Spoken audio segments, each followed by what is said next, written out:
El papel de ricos islámicos en el avance de la ciencia. Este texto nos ofrece una breve y completa historia de cómo los científicos musulmanes han hecho una contribución al avance de la ciencia.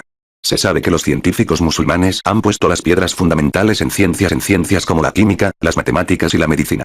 El papel de los científicos islámicos en el avance de la ciencia por Mark el Dr. Muhammad Mutfate. El movimiento iniciado por el profeta del Islam que cambió la historia de las naciones, a pesar de los supuestos de varias personas, no estaba confinado en el marco de un movimiento moral. También causó una metamorfosis científica fundamental en la sociedad humana. Incluso los asuntos morales y sociales se basan en el razonamiento lógico y científico. El Islam dio nueva vida al cuerpo moribundo de la sociedad y lo dirigió hacia el progreso económico, científico y político. Como resultado, surgieron muchas iniciativas y descubrimientos sorprendentes y, de muchas maneras, los aspectos positivos de las civilizaciones de hoy están en deuda con este movimiento islámico. Como sabemos, antes del nombramiento de Muhammad, para la profecía, la ignorancia prevaleció hasta tal punto que, como lo señalan los historiadores, si entre los árabes un hombre supiera leer y escribir un poco, se lo habría llamado perfecto. Hoy en día, todavía podemos encontrar personas con este apodo. El mundo cristiano no estaba mucho mejor. Estaban tan aprisionados por su ignorancia que cuando un hombre fue nombrado papa, que accidentalmente tuvo algo de conocimiento y comenzó a difundir ese conocimiento, fue visto con sospecha, porque era contra su naturaleza estar informado y el papa fue acusado de ser poseído por el diablo. Declararon que Satanás había entrado en su cuerpo y lo había alejado del camino de Dios y Jesús.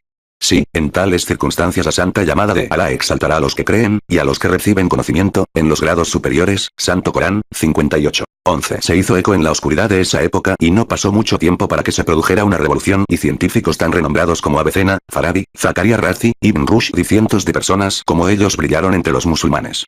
En los países islámicos, se establecieron escuelas y bibliotecas donde muchas personas estudiaron para convertirse en científicos mientras que, al mismo tiempo, Europa estaba gobernada por la ignorancia. El Dr. Gustave Le Bon, un científico cristiano, ha declarado, cuando la civilización islámica estaba en su punto más alto en Andalucía, España, nuestros centros científicos eran castillos, nuestros amos y gobernantes vivían en un estado semibárbaro y se sentían orgullosos de no tener ningún sistema de escritura como analfabeto. Entre nosotros los cristianos, el que más conocía era el sacerdote ignorante, que estaba haciendo su mayor esfuerzo para sacar los viejos libros religiosos griegos y romanos, limpiarlos y escribir algunos comentarios ambiguos en sus páginas. Para aclarar el nivel moral de la civilización cristiana y también para probar lo que se ha dicho, me refiero a un evento interesante de la Edad Media 1. En Italia, un hombre llamado Istan Mura expresó su duda de que Jesús estaba vivo. El Comité de Investigación de Ideas lo detuvo e informó de su infidelidad al Papa. El Papa, después de la debida consideración, declaró que el hombre estaba muerto legalmente. El señor Mura fue llamado ante el Comité para la Investigación de Ideas y su frente fue marcada por una plancha al rojo vivo para que todos vieran su estado de muerto. Después, al hombre miserable no se le permitió hablar con nadie. Su riqueza fue confiscada, su esposa estaba casada con otro hombre y sus hijos también fueron quitados de él. La noche en que su esposa se volvió a casar, después de muchas dificultades se encontró con ellos y les dijo, «Tú eres mi esposa, ¿cómo puedes casarte con alguien más?». La mujer no contestó, y la multitud de personas cercanas se rió. El condenado corrió por las calles, llorando. «Solo porque expresé mi opinión sobre un asunto, los seguidores de Jesús me han quitado mi riqueza y se han llevado a mi esposa». Antes de discutir más sobre las formas en que los musulmanes han contribuido a la difusión de las ciencias, es necesario esbozar los factores que causaron esta revolución científica. 1. Campaña contra el analfabetismo. El primer y más importante factor en la propagación del Islam fue escribir y leer, porque los versos del Corán no se escribieron al principio, y aquellos con la capacidad de recitar los versos enseñaron el Corán a otros. El profeta del Islam, alentó a las personas a buscar educación.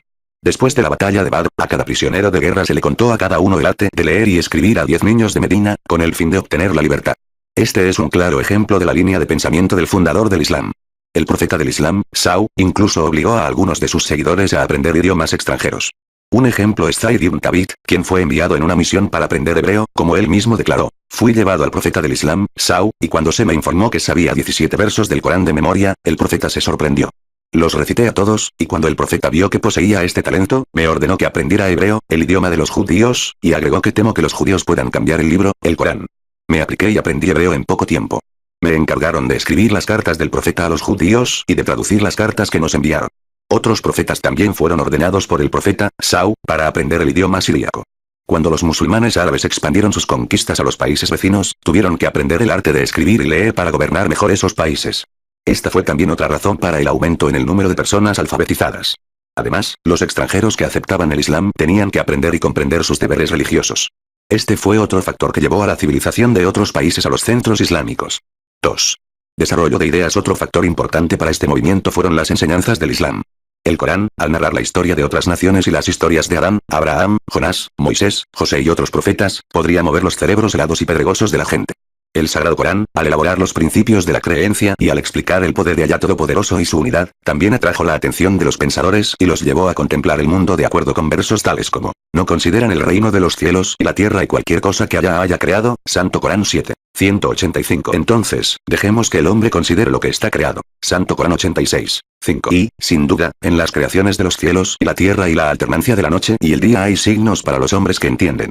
Aquellos que recuerdan a Alá de pie, sentados y acostados de lado y reflexionan sobre la creación de los cielos y la tierra. Señor nuestro, tú no has creado esto en vano. Gloria a ti. Sálvanos entonces del castigo del fuego. Santo Corán 3. 89,190. Que podría estimular las mentes de las personas y dirigirlas hacia los secretos de la naturaleza, la sabiduría de la creación del mundo y otros asuntos relacionados con la naturaleza. 3. Énfasis en asuntos científicos. El asunto más importante es que, en los primeros días del Islam, todos o la mayoría de los asuntos científicos estaban interrelacionados. Por ejemplo, aquellos que eran autoridades en teología también sabían filosofía, narración e interpretación, mientras que aquellos que eran autoridades en narración e interpretación tenían conocimiento sobre literatura, poemas y frases que explicaban el significado del Corán. No se pudo encontrar mucha gente en esos tiempos que se especializara en un solo tema, porque la especialidad provino de una discusión ordenada de una manera técnica o científica, que no existía en ese momento. Las discusiones más populares fueron sobre temas religiosos como la interpretación coránica, la narración y la jurisprudencia. Las discusiones también se llevaron a cabo a menudo sobre historia, filosofía, lógica, química y medicina. Establecimiento de escuelas primarias islámicas, escolarización en la Meca. Después del amanecer del Islam, la Meca y Medina se convirtieron en dos importantes centros científicos. La ciudad de la Meca fue la cuna del Islam y la legislación islámica. Después de la migración del santo profeta, Sau, el aumento del poder del Islam y la conquista de la Meca, el santo profeta, Sau, nombró a Muaz para enseñar jurisprudencia islámica y el Corán. Muaz fue uno de los mejores jóvenes de Ansar II porque poseía conocimientos y excelente moral y participó en la mayoría de las batallas de los musulmanes. Conocía bien los preceptos islámicos y había recopilado todos los versos del Corán que se habían revelado al profeta, Sau. Muaz fue la mejor persona designada para enseñar y educar a los habitantes de la Meca. Desafortunadamente, la enfermedad de la plaga no tardó en reclamar su vida, y pasó al próximo mundo.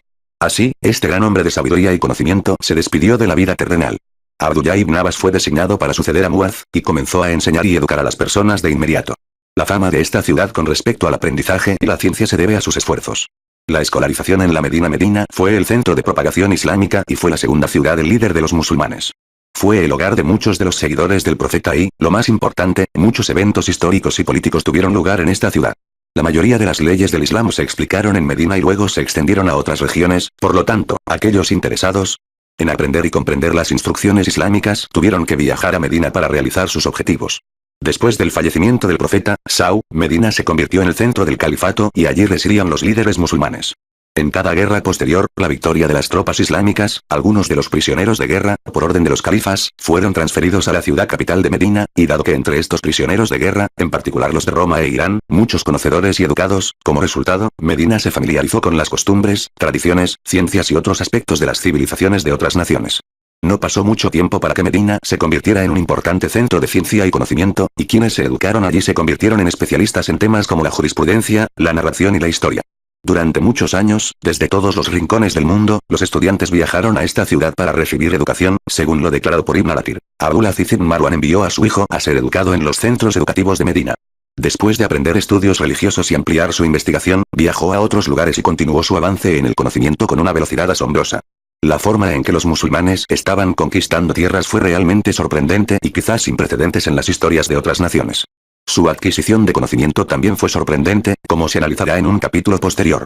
Recopilaciones, colecciones y codificaciones. Algunos historiadores creen que la compilación en el Islam comenzó en la segunda mitad del primer siglo islámico, pero se puede decir que la escritura y la recopilación de artículos comenzaron a principios del primer siglo y en la época del profeta, porque el profeta nombró a algunas personas escriben las revelaciones coránicas. Lo escribieron en papel, huesos y piedras planas.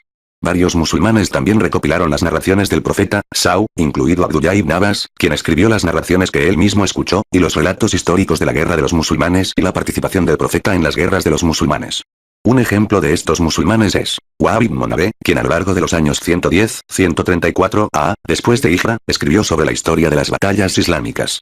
Urwat ibn Zubair, quien fue uno de los jurisprudentes más famosos de Medina en 23 a 94 años, escribió la biografía del profeta Muhammad, Sau, y también sobre sus batallas. Abdurrahman ibn Mughira, que fue alumno de Urwat, escribió y compiló el modo de vida del profeta, Sau.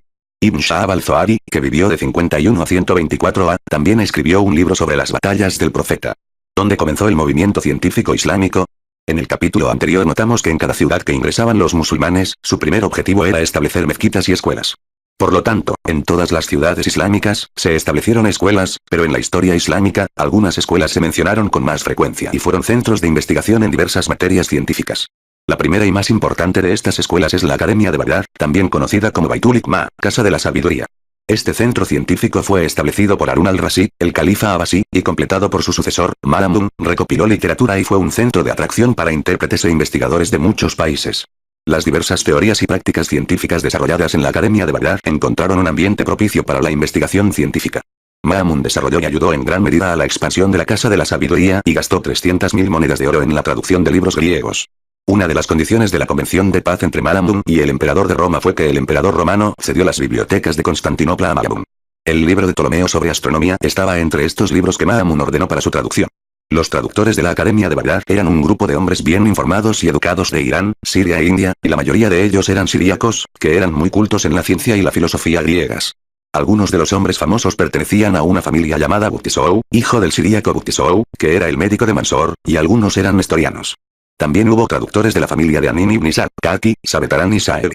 Los traductores más famosos en idiomas persa e hindi fueron Ibn al-Mukafa, la familia de astrólogos de Nobakti Ali ibn Ziyad Tamimi, quien tradujo los libros de Zeihol Shariar, Hassan ibn Salih al-Azari y Ahmad ibn Yahya, el jefe director del hospital Baranaka.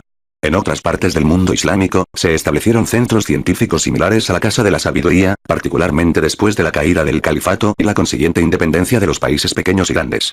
Esta separación política fue un factor importante para la competencia científica y no científica entre diferentes tribunales en varios países y todos y cada uno de ellos intentaron establecer centros como el de Bagdad.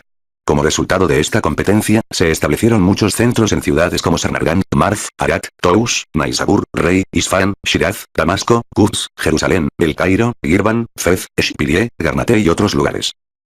Hajj como un congreso científico para escuelas islámicas. El deber religioso del Hajj fue una oportunidad para que grandes científicos musulmanes de diferentes escuelas se reunieran en la Meca y se conocieran. De esta manera, se entusiasmaron con visitar las escuelas y los centros educativos de cada uno para discutir e intercambiar sus ideas e informarse mutuamente de sus descubrimientos. Muy a menudo, después de realizar su peregrinación, los científicos musulmanes se quedaron en ciudades como Andalucía o Magreb I en Egipto, mantuvieron conversaciones con sus colegas y tomaron notas de las escrituras y libros disponibles. A través de este lenguaje científico común, el conocimiento se difundió en los 4 rincones del mundo islámico con una velocidad tremenda. Debido a estas relaciones entre los centros educativos, avanzaron hacia una civilización más brillante. Milagros de los musulmanes. Como resultado de esta relación cultural y educativa, se creó una nueva civilización científica para todo el mundo y todo comenzó a existir en menos de 2 siglos y se extendió por todo el mundo. Los investigadores e historiadores vieron este fenómeno con sorpresa y lo llamaron el milagro musulmán. En otras palabras, confesaron el poder creador de este movimiento y admitieron que era mayor que los movimientos que habían tenido lugar antes del siglo XIII. En poco tiempo, los musulmanes lograron un éxito asombroso en diferentes temas que mencionaremos brevemente. Los científicos islámicos estudiaron el álgebra y la trigonometría sobre la base de que los indios y los griegos establecieron y los revelaron y expandieron. Además, también realizaron algunos estudios en astronomía. Han criticado a la delegación de Ptolomeo, que allanó el camino para los movimientos científicos en el siglo XVI. Los musulmanes contribuyeron con nuevas observancias médicas, fundaron nuevos métodos de química, introdujeron nueva información sobre medidas, pesos y efectos atmosféricos en la física. Su investigación en geografía incluía todo el mundo en ese momento, y escribieron muchos libros útiles sobre países civilizados y también introdujeron una nueva forma de analizar la filosofía de la historia. La Universidad de Nizamiya de Bagdad. El espíritu del Islam se extendió desde la Meca y transformó la oscuridad en luz. La ignorancia en el conocimiento y las civilizaciones como la de los romanos, griegos, indios y persas que se estaban extinguiendo fueron revividas y los valiosos libros que habían estado acumulando polvo se pusieron de nuevo en uso. En este movimiento científico universal, las universidades se establecieron una vez más en tierras islámicas y también se reavivaron los trabajos científicos. Palacios y mezquitas se convierten en escuelas, aunque en los primeros días del Islam no había lugares especiales para propagar la ciencia y la cultura y, como no había escuelas ni universidades, como se explicó en el capítulo anterior, se formaron grupos de estudio en mezquitas y, gradualmente, incluso en el palacio de califa, la casa del ministro. Las áreas de trabajo y las fincas se convirtieron en centros científicos, culturales o literarios. Muchas personas se convirtieron en científicos y escritores, y jóvenes y viejos, amos y esclavos, todos estaban ocupados aprendiendo. Algunos dueños de esclavos incluso les enseñaron a sus esclavos poemas, narraciones, historia y literatura, y después de aprender estos temas, fueron regalos maravillosos. Zubaida, la esposa de Harún al-Rashid, tenía cientos de esclavas y todas ellas conocían el Corán de memoria. En las madrugadas, recitaban el Corán y llenaban el aire con su agradable sonido. 1. ¿Es Nizamiya la primera escuela en el Islam? En la siguiente etapa de la historia, se establecieron escuelas islámicas, universidades y centros de investigación. Algunos escritores, como Ibn Khalkan, creían que la Universidad Nizamiya en Bagdad fue la primera universidad para musulmanes, que fue establecida por Nizam al-Mulk, el primer ministro de Shah Malik. Estos escritores agregaron que la Casa de la Sabiduría en Bagdad, que había sido inaugurada durante la vida de Harun al-Rashid, era simplemente una importante biblioteca. Sin embargo, muchos expertos e historiadores creían que antes de Nizamiya, había muchos colegios y universidades en tierras islámicas. Una cita de una enciclopedia británica dice: cuando Mamun era un príncipe heredero, estableció una universidad en Khorasan y para dar conferencias, invitó a profesores experimentados y educados de diferentes países. La enciclopedia Chambers escribe que en la época de Mamun, se establecieron importantes universidades en Bagdad, Basora y Kufa. En el año 400 a. Hakem, el califa de Fatimí, estableció una gran universidad en Egipto, dedicando muchos libros y también nombró a un grupo de jurisprudentes y profesores para dar conferencias. El rey Mahmud de Ghaznaví dedicó una parte sustancial de su riqueza al establecimiento de una universidad magnífica y construyó una gran biblioteca llena de libros valiosos. Pagó sus gastos diarios y le otorgó muchos acres de tierra y pueblos. En la historia también se puede encontrar que mientras Bagdad esperaba el gran honor de la inauguración de su universidad por parte de Nizam al-Mulk en la ciudad de Naisabur, se establecieron grandes colegios y universidades, como Sayyidiyeh College y Bayadiyeh, en la que se graduó el imán Ghazali. De lo que se ha dicho hasta ahora, se puede concluir que antes de Nizamiya, existían varios colegios y universidades. Sin embargo, la fama de Nizamiya era tan grande que eclipsó a todos los otros centros científicos y educativos. ¿Cómo se estableció Nizamiya? Nizam al-Mulk at-Tusi, el ministro de al-Basalan y Shah Malik, estaba decidido a difundir el conocimiento entre la gente. Hizo mucho para cumplir su objetivo y construyó varias escuelas en aldeas en las que gastó 6.000 dinares de oro y también otorgó una décima parte de su riqueza para establecer bibliotecas y colegios, y el más importante de todos fue el establecimiento de Nizamiya en Bagdad.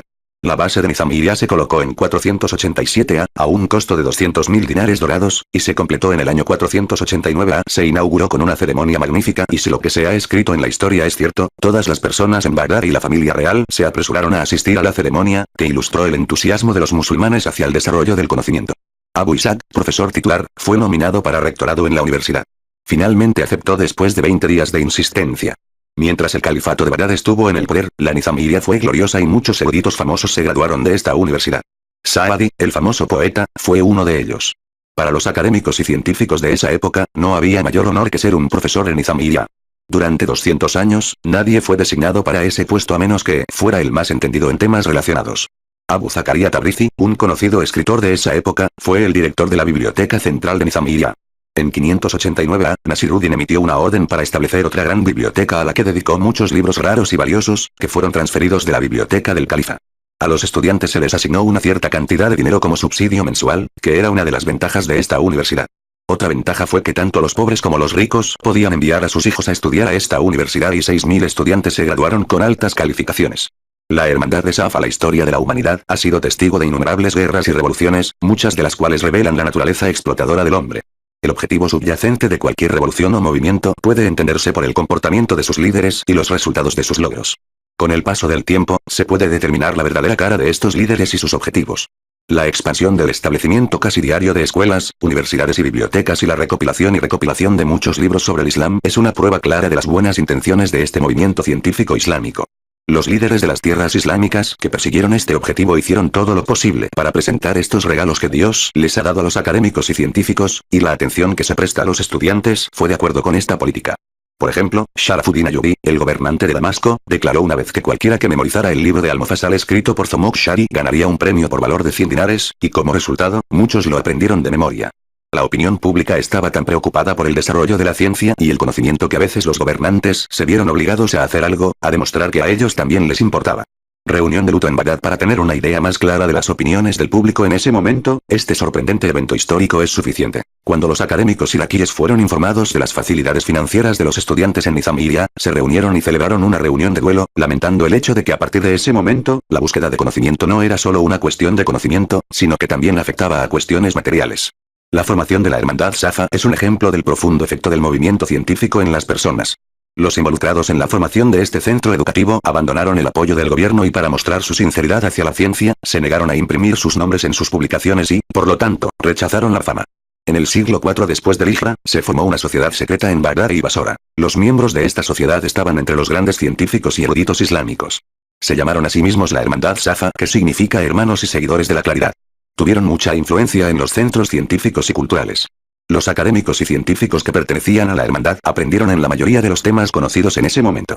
En sus reuniones, sostuvieron discusiones detalladas sobre diversos asuntos, como las historias sociales y religiosas de las naciones.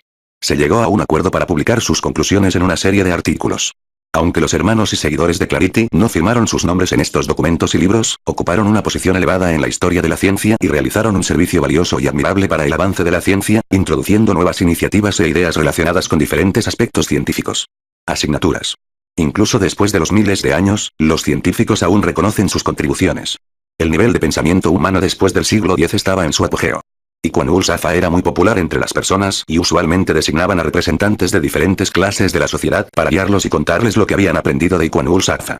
Los objetivos y constitución de la Hermandad de la Claridad. Al leer los áticos escritos por los miembros de la Hermandad, se puede concluir que no estaban motivados por objetivos políticos, sino que estaban preocupados por los asuntos científicos y morales. Un miembro escribió una vez: no tenemos ninguna intención de competir con los reyes y nuestras actividades no están dirigidas a asegurar posiciones o ganar riqueza, pero seguramente buscamos las posiciones de los ángeles en los cielos. También se dijo: no abrigamos ninguna hostilidad o enemistad hacia ninguno de los temas de la ciencia religiosa y cada libro de cualquier científico merece ser valorado y respetado, pero nuestra confianza se basa principalmente en los libros de los profetas y los asuntos que se revelan. En su constitución, estaba escrito que la religión del Islam se había mezclado con las supersticiones e ideas de la gente y para purificar esta gran religión de estas corrupciones, la única forma de hacerlo era propagando la cultura, la ciencia y la cultura islámica. En particular, la filosofía. La gente se iluminaría y el Islam les sería útil cuando se dieran cuenta de la verdad de esta religión divina purificada de cualquier superstición. Deben aplicar métodos científicos y descubrimientos que se hayan discutido en el Islam para ayudar e influir en el avance del Islam hasta que sea aceptado por los científicos de otras naciones. Otras opiniones de este grupo que se han explicado en varios de sus artículos incluyen el reconocimiento de que, dado que los asuntos filosóficos se habían traducido de un idioma a otro, algunos de los hechos traducidos se volvieron ambiguos y complicados. Las perversiones y las desviaciones también han afectado los asuntos filosóficos, y por lo tanto, los significados originales de la filosofía deben entenderse directamente de los textos originales. Miembros de la sociedad y sus contribuciones. Dado que los miembros de esta sociedad nunca imprimieron sus nombres, surgieron diferentes opiniones para comprender la mentalidad de los diferentes autores, la mayoría de los cuales usualmente estaban determinados por las suposiciones. A veces se creía que un artículo estaba relacionado con uno de los imames descendientes del imam Ali ibn Abi Talib, y algunos creían de manera diferente. Otros dijeron que el autor del artículo era de los Mutakallim de Mu'tazilite. Pero por lo que Awaiyan Tawhidi le dijo al ministro de Samsam Usted-Dora, algunos de los escritores de estos artículos y miembros de esta sociedad son conocidos. Cuando Samsam Usted-Dora le preguntó a Awaiyan, que era uno de los profesores y hermanos de esta sociedad, le explicó sobre Zaid ibn Rafa y dijo que las personas con quienes Zaid estaba cerca eran Abu Sulaiman Muhammad ibn Ma'asar al-Basti, que fueron apodados al-Qubsi, Abul Hasan Ali ibn Arul Zanjani, Abu Ahmad Merjani y Abul Hasan Ali ibn Ramina Salufi. Los 4 niveles de la hermandad de Safan 1. Iquanul Abari al-Ruama, después de 15 años 2. Iquanul Akiari al-Futzala, después de 30 años 3. Iquanul Futzala ul-Kiram, después de 40 años 4. El nivel más alto consistió en miembros que, con el apoyo del poder invisible, aumentaron su capacidad de escritura y este nivel podría alcanzarse después de 50 años. Más de 50 artículos fueron escritos por el Iquanul Safa. Los artículos trataron temas tales como asuntos naturales, asuntos divinos, asuntos de lógica y asuntos sociales. Métodos de investigación de los científicos islámicos. La importancia real y el valor de los métodos de investigación solo se descubrieron en Europa después de la Edad Media en los siglos XVIII y XVI, cuando se introdujeron los fundamentos de la evolución científica. De ahí en adelante, los europeos hicieron uso de la filosofía y la ciencia y prestaron mucha atención a los pensamientos islámicos. Luego reemplazaron los viejos métodos de comparación y deducciones intelectuales por un nuevo método de práctica y experiencia. Más tarde, lograron maravillosos resultados y descubrimientos que presenciamos hoy. En términos generales, un método se define como una colección de medios y formas de viabilidad de un objetivo, y el método científico es el que hace posible una exploración. Descartes ha escrito mucho sobre el valor y la importancia de aplicar el método correcto en sus libros. Por ejemplo, en uno de sus libros titulado Artículos sobre el uso correcto de nuestro intelecto, escribió que, para resolver problemas científicos, no solo es necesaria una mente clara e intelectual, sino que, lo que es más importante, es la aplicación de métodos en el uso de la mente. Descartes también creía que sin un conocimiento completo del método que debemos usar, los resultados de nuestros pensamientos carecen de sentido y la mente simplemente se cansa. Sin adoptar un procedimiento, nadie puede investigar la verdad, porque es un hecho que el estudio e investigación no organizados solo paralizan nuestras ideas y mentes, y todos los esfuerzos serán en vano. Descartes le da mucha importancia a los métodos y, como Bacon, cree que las grandes diferencias que se pueden ver entre los intelectos son el resultado de los diversos métodos que adoptan. Métodos de pensamiento. Antes del nuevo período de la ciencia, los métodos que utilizaban los científicos eran en su mayoría los métodos de comparación y de intelecto. Intentaron resolver todos los asuntos y problemas, ya sean filosóficos, matemáticos, físicos o relacionados con la astronomía, en el marco del razonamiento y la lógica, y creían que todos estos asuntos solo podían determinarse de esta manera. Método de experiencia. Al usar este método, las teorías científicas pueden ser probadas o desaprobadas, ya que incluye observaciones cercanas y experimentos repetitivos, por lo tanto, se puede lograr un resultado definido. De esta manera generalmente se repite un experimento varias veces, bajo diferentes condiciones. Por ejemplo, para saber si el calor es el factor principal en la expansión de una pieza de metal, un científico puede repetir el experimento en diferentes metales, como el hierro o el cobre, y puede probar que la causa principal de la expansión de los metales es el calor. ¿Cómo se fundó el método de experimentación en el siglo XVII? En la Edad Media, la Iglesia tenía un poder tremendo en Europa. La investigación científica y las discusiones y, de hecho, leer los informes de los científicos de esa era estaban totalmente prohibidos por los líderes de la Iglesia en toda Europa. También estaba prohibido razonar y discutir, y querían que los seres humanos olvidaran que tenían cerebros e intelectos, y querían que se convencieran a sí mismos solo por lo que podían encontrar en el libro divino y lo que podían comprender con sus sentidos externos. Pero incluso a través de esta vía restringida, la ciencia se dio a conocer. Los buscadores de la verdad pensaron que era mejor observar la naturaleza y sus efectos. Esta ocupación no estaba prohibida por los líderes de la Iglesia y, por lo tanto, no era peligrosa, porque en su opinión, era mejor que atacar las teorías de Ptolomeo. Observaron cómo funcionaban los asuntos en la naturaleza y no había daño a la Iglesia al contar las estrellas. Bacon. Los métodos famosos del filósofo inglés. Un joven investigador llamado Francis Bacon solía pensar que los métodos que se enseñaban en esa época en las universidades pertenecían a la antigüedad y que esos métodos no podían convencer a los estudiantes. Nunca pasaron tiempo en experimentos u observación. A lo largo de su vida, Bacon, aunque ocupado con varios trabajos, consideró que la introducción de nuevos métodos de la ciencia era un deber importante. En dos de sus libros famosos, uno que se refería al progreso y el valor de la ciencia y otro, llamado New Organ, Bacon intentó atraer la atención de las personas a la investigación científica mediante experimentos. El método de Bacon era recopilar tantos hechos como fuera posible sobre una cosa determinada, y luego evaluarlos y clasificarlos. En todos los casos, realizó diferentes experimentos y alcanzó el resultado de acuerdo con sus cualidades y los dividió en diferentes grupos en una tabla llamada asistentes y otra de ausentes, y los llamó la tabla clasificar. Clasificación y nivelación. Formó varias reglas. La atención de los científicos islámicos a los métodos experimentales. Europa se enorgulleció de haber introducido el método experimental y se presentó como el fundador de este método. Sin embargo, la historia de la ciencia ha demostrado que Europa está en deuda con los científicos musulmanes por este honor. Los musulmanes fueron los primeros científicos en desarrollar y aplicar este método. Después de traducir y publicar libros sobre diferentes temas, los musulmanes se dieron cuenta de que la experimentación y la observación eran un método mucho mejor para descubrir los hechos. Humble, en su libro The World, que fue traducido a varios idiomas, después de explicar que el progreso científico más ligero en la historia del hombre se debe a su experiencia personal, explicó que los métodos experimentales fueron iniciados por primera vez por los musulmanes. Mosillo Sayideru escribió que un aspecto importante de las enseñanzas de la Universidad de Bagdad era la forma de razonamiento que generalmente se basaba en principios científicos y en observaciones correctas de eventos y sucesos con razones que confirmaban los resultados de los experimentos. Dijo que este fue un procedimiento que ha llevado a los científicos actuales a grandes descubrimientos e invenciones. Para los musulmanes en la Edad Media, la aplicación de este método era muy valiosa. La prueba de lo que decimos es la iniciativa de los musulmanes en química, física, etc. Por ejemplo, en química aqua regia, un alcohol y azufre fueron descubiertos. Estos mismos descubrimientos musulmanes que allanaron el camino para la investigación de científicos como Lavoisier, Javier, el gran químico musulmán que vivió en la última parte del siglo VIII, escribieron varios artículos sobre mezclas químicas que no estaban claros antes de él, como el agua regia, que fue un factor muy importante en la química. De lo que escribió, se puede concluir que Javier conocía las propiedades de los gases y explicó que cuando los gases se combinan con otras sustancias pierden su forma y propiedades y, de hecho, cambian de una forma a otra. Descubrió las dos formas de reacciones químicas. Se dio cuenta en una reacción de que las sustancias pueden sufrir un cambio físico, que es reversible a las sustancias originales, o un cambio químico, que es irreversible para las sustancias originales en la separación. Musulmanes y otras ciencias. Se mencionó anteriormente que el Islam provocó una revolución en diferentes aspectos de la vida de las personas al sentar las bases de una gran revolución científica.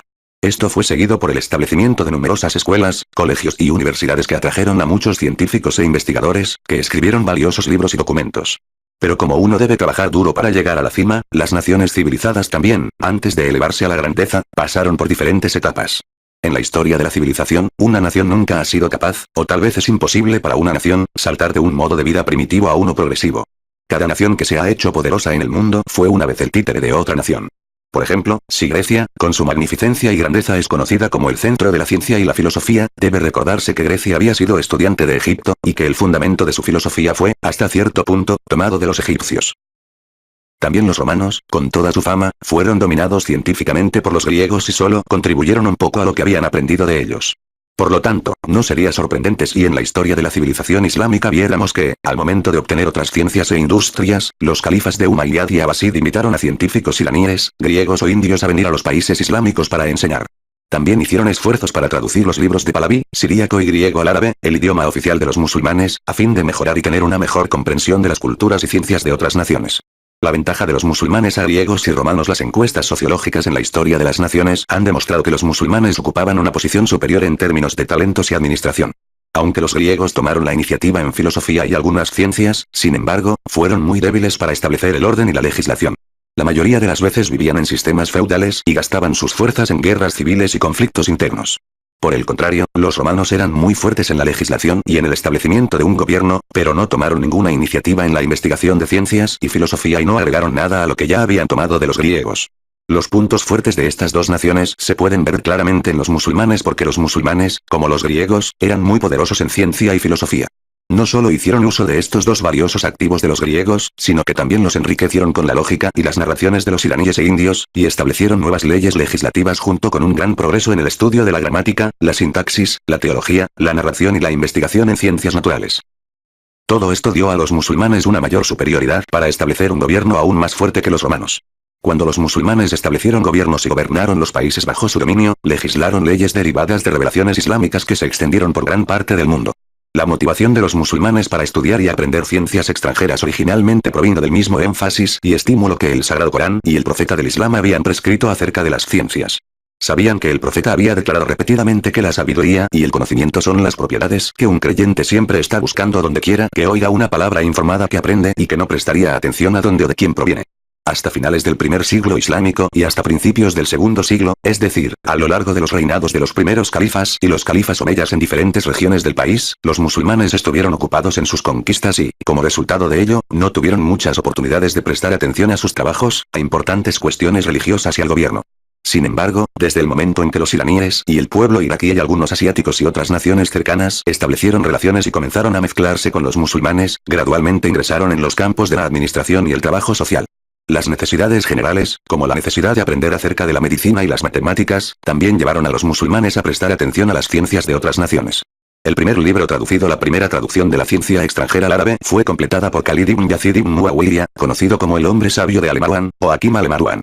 Después de la muerte de su hermano, Khalid pensaba que era conocido como el hombre sabio de Al-Marwan, el hijo de Hakim, lo derrotó y el califato de la familia de Abu Sufyan fue transferido a la familia de Marwan ibn Hakam. Decepcionado por no convertirse en califa, Khalid continuó su educación y fue una pena darse cuenta de que los otros miembros de esta antigua familia, para ser gobernantes, no usaron su talento en otras áreas, como las ciencias, desde el principio. En cualquier caso, en ese momento, la química era un curso muy popular en las escuelas secundarias. Khalid trajo a un grupo de graduados de una escuela a Damasco para aprender sobre química de ellos. Se sabía que uno de los estudiantes era siríaco o romano llamado Marianus or Marianus, quien le enseñó química a Khalid y también escribió un libro para él. Cuando Khalid obtuvo algunos conocimientos de química, decidió traducir libros de química. Junto con otro hombre llamado Stephen, tradujeron el primer libro traducido en química y lo llamaron Química, Química o Alquimia. Ibn Adhem, en un libro llamado Al-Farest, escribió que la primera persona cuyos libros de química, astronomía y medicina fueron traducidos por él, fue Khalid ibn Yazid. Algunos de los libros que se le acreditan incluyen Al-Saifatul Kabira, Al-Saifatul Sagira y Wasitatu y la Bibi Fesana. Ibn Khalkan también ha narrado que Khalid era un maestro en química y había traducido libros relacionados con la química y la medicina. El autor de un libro llamado Kashf al-Danon dice que Khalid ibn Yazid fue la primera persona entre los musulmanes que enseñó química y había escrito un libro sobre este tema. Sin embargo, algunos investigadores, incluidos Ibn Khaldun y los investigadores occidentales, tienen dudas sobre este asunto y refutan estas afirmaciones. Incluso afirman que el libro de química rápida traducido del latín al árabe en el año 1182, fue realizado por alguien llamado Robert Castan 6 años antes de la época de Khalid, quien murió en el año 85 después de Hijra, y no Marianus. Si ignoramos el libro rápido que se ha atribuido a la época de Khalid ibn Yazid en química, el primer libro que se tradujo del griego al árabe fue un libro llamado Miftahun Nuhun, que se refiere a los principios de la astronomía, y se ha atribuido a un hombre llamado Hermes. Una revisión de este libro se publicó en noviembre de 1909, y en este libro se indicó claramente que la traducción se realizó, en el mes árabe de Zilqada, en el año 125 a aprendizaje e investigación de los musulmanes en el campo médico. El siglo II fue el período de familiarización de los musulmanes con el estudio de las ciencias extranjeras. Los libros científicos en griego, pahlaví e hindú fueron traducidos al árabe con gran rapidez por los musulmanes que sintieron un gran entusiasmo por su trabajo. Los musulmanes estaban más interesados en la medicina que en otras ciencias y, después de un corto periodo de tiempo, comenzaron sus propias investigaciones y escritos y dejaron libros valiosos sobre la medicina. La razón de este interés, además de su necesidad, fue el énfasis de sus líderes religiosos en el aprendizaje de la medicina. El profeta del Islam, Sau, siempre había alentado a las personas a aprender los principios de las creencias, la literatura islámica, el conocimiento de la religión y la medicina, y destacó especialmente la importancia del conocimiento médico. El profeta del Islam siempre les había dicho a sus compañeros que los estudios religiosos y científicos tenían el mismo nivel de importancia y que era necesario aprender sobre ambos. La medicina fue establecida por primera vez entre los musulmanes por médicos en el hospital Hondi Shapur. Luego, con la transferencia y la educación de un grupo de médicos de Grecia, obtuvieron más conocimientos de los libros narrados en griego y siríaco y luego traducidos al árabe, aumentaron su conocimiento de esta ciencia por todos los medios disponibles. Respecto a los métodos de los médicos iraníes de Hondi Shapur en la propagación y distribución de libros de medicina, se dijo que Mansur, el segundo califa de Abaside, una vez se enfermó con dolores de estómago. No tenía apetito y le pidió a todos sus médicos que hicieran lo que pudieran para curarlo. Sin embargo, no pudieron encontrar una cura y todos sus esfuerzos fueron en vano. Un día, Mansur preguntó si alguien sabía de algún médico hábil que pudiera ayudarlo. Le dijeron que el jefe del hospital de Hondi Shapur, una persona llamada George Ibn Baptisoa, era un médico muy bien informado y nadie conocía a nadie más confiable que él. George, un cristiano, fue uno de los médicos más hábiles de su tiempo. Había escrito muchos libros sobre medicina y debido a su destreza y por su mérito en la medicina, se convirtió en el jefe del hospital Hondi Shapur, que era una de las escuelas de medicina más grandes de la región en ese momento. Mansur envió a alguien para traerle al doctor Baptisoa. Después de describir su enfermedad, George aceptó comenzar a tratarlo y, después de un tiempo, Mansur se curó. El califa se interesó tanto por él que no quería que el médico regresara a Hondi Shapur y le pidió que se quedara en Bagdad. George se quedó allí y ella hablaba árabe, siríaco y persa con fluidez, escribió varios libros sobre medicina mientras estaba en Bagdad. Algunos de los cuales tradujo del griego al árabe. El período de investigación después de pasar algún tiempo traduciendo libros nuevos y tomando información seleccionada de las ciencias no islámicas, los musulmanes entraron en una nueva era de investigación. Mostraron tal iniciativa en la historia de la ciencia que fueron considerados con asombro.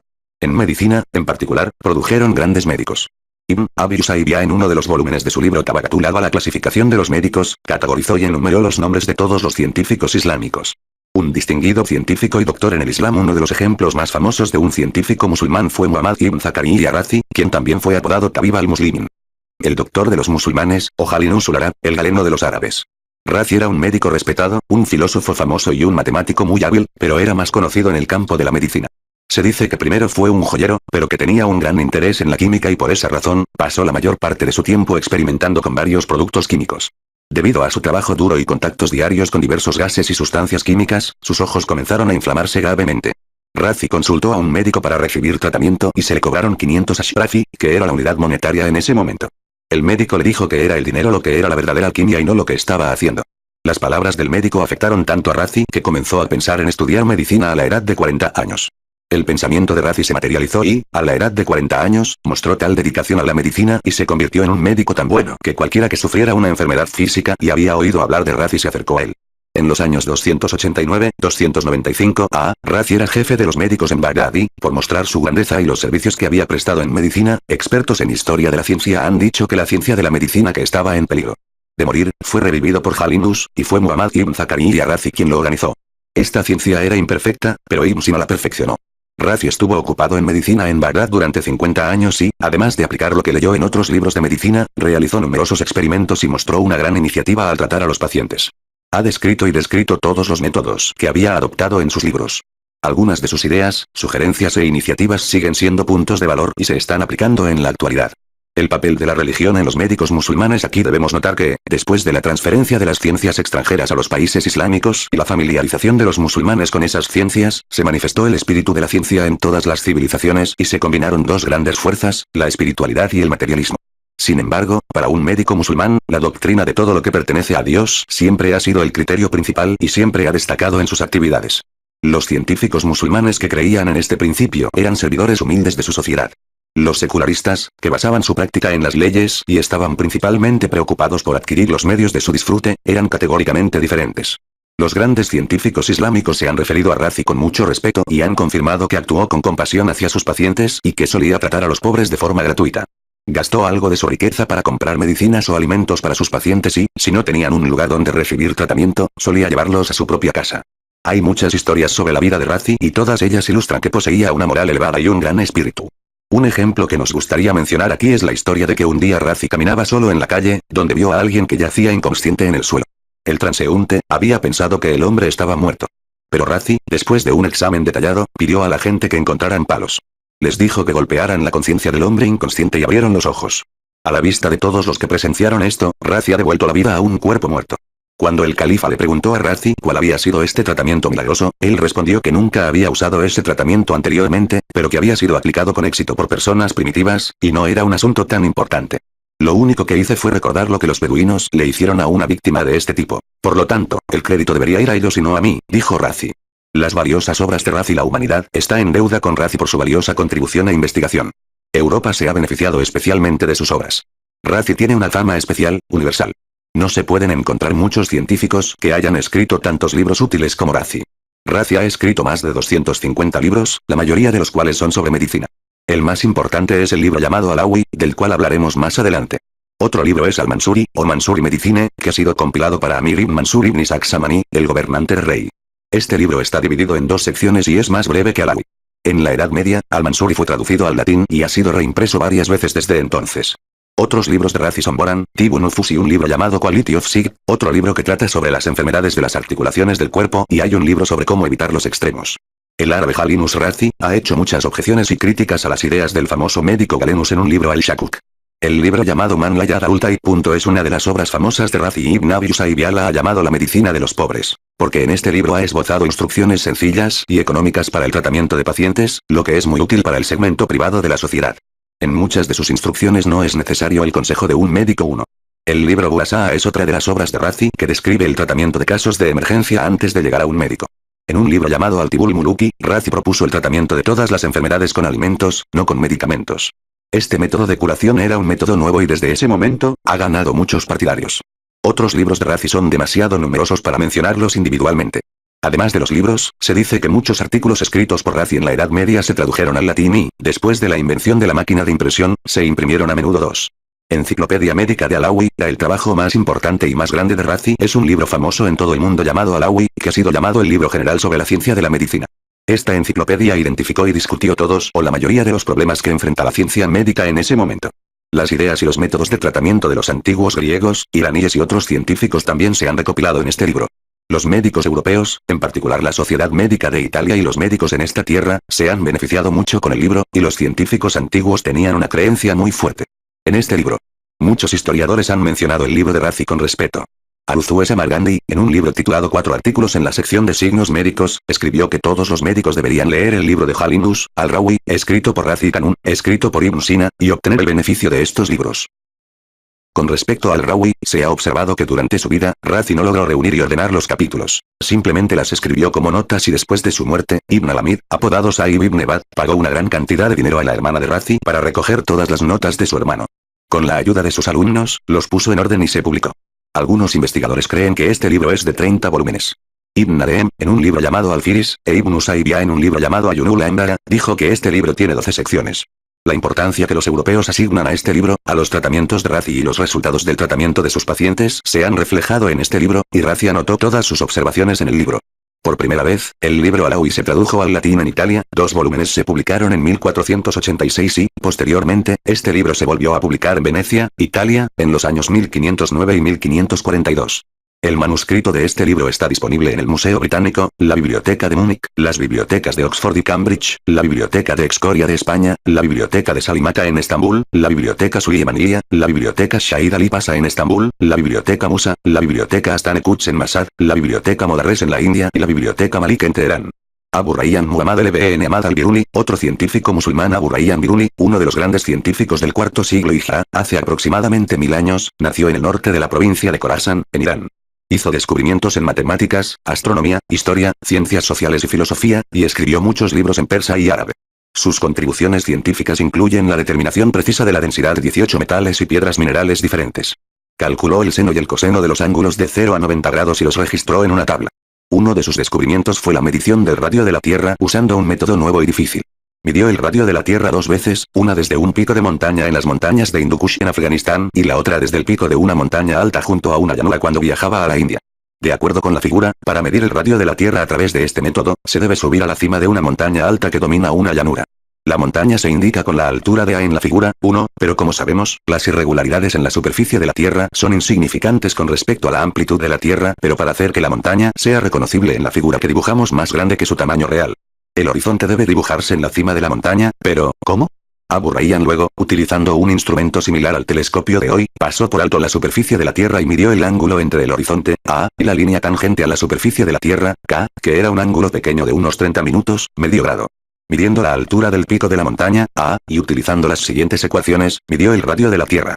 En el triángulo rectángulo de OAC, la ecuación se podría escribir como, por lo tanto, midiendo el ángulo y la altura de la montaña, H, se podría medir el radio de la Tierra, a través del método de Abu Rayyan. ¿Alguna vez has considerado cómo medir la altura de una montaña? Abu Rayyan Biruni en su libro titulado Garon Masoudi, que es un libro astronómico, describe el método de medición de la altura de una montaña. La figura 2 muestra este método que todavía se utiliza en la actualidad.